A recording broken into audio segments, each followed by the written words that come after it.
Hey Peter, so I just wanted to talk today about the upcoming fight on Saturday, August the 21st, between Manny Pacquiao and your Dennis Ugas. Now, this fight came about because we had a super fight.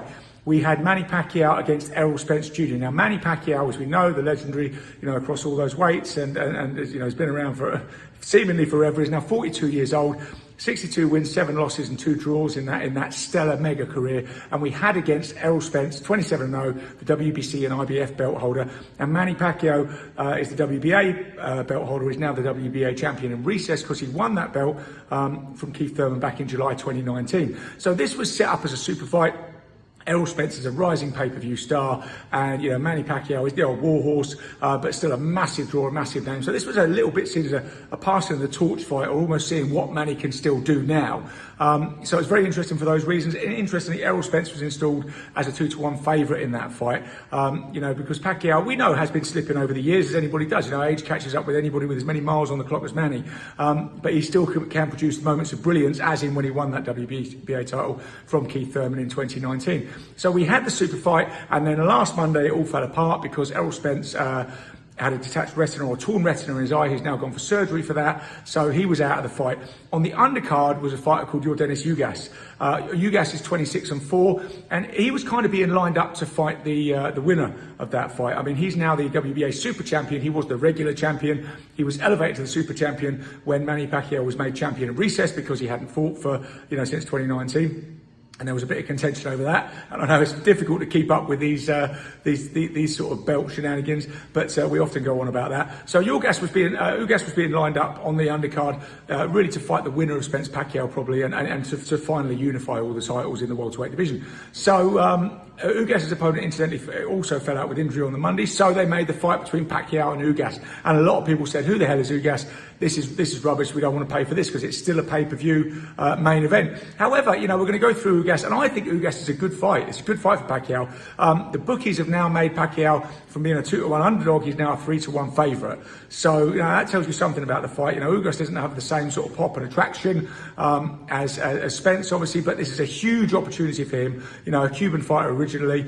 He turned pro in 2010. He had an 11-fight winning streak, and then he was upset by James Jamal, I think, on Shoebox.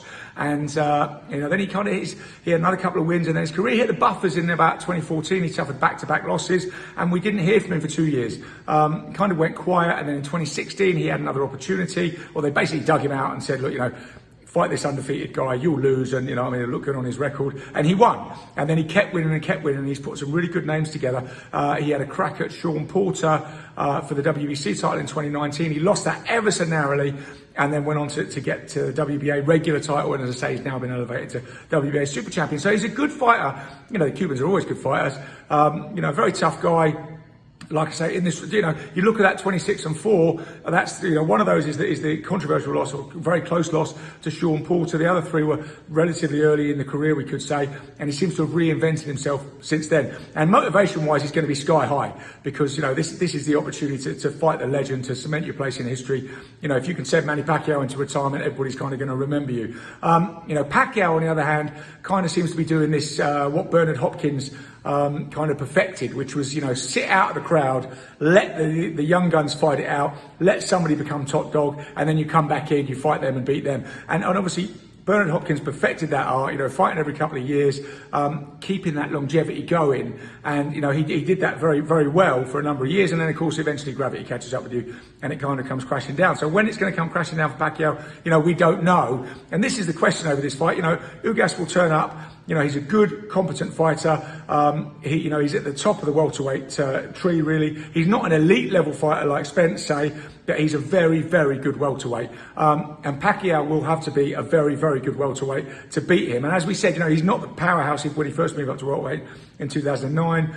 He's not the same fighter really as in 2012. When he lost to Marquez. He's not the fighter in 2015 when he lost to Mayweather. But since then he has gone on and had some very good wins, and he's put together wins over Lucas Matthias, over Adrian Broner, over Keith Thurman. Like I said, that was the last one in 2019. So he's still with older fighters, you never know who's really going to turn up. Are they going to bring back flashes of that brilliance, or is Father Time going to catch up with them? And that's the question mark really over this fight. But I do think it's a good fight. I think it's a more exciting fight.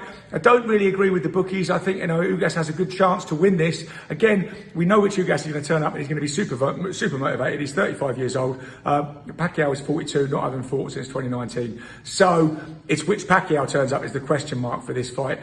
I see it as being a very good fight, and I see a Pacquiao win on points. That's the way I'm going to look at it, because I don't think Ugas has got the pop to stop him, and I think Pacquiao will still have enough speed, angles, reflexes to deal with Ugas. But I think it's going to be a closer fight than the bookies see it. I think it's a very good fight. Whether it's a great pay-per-view fight, that's up to the punters, so we'll have to let them decide whether they want to pay for it. But that's August 21st, Manny Pacquiao against your Dennis Ugas. I think it's a great fight, Peter, and I will definitely be watching.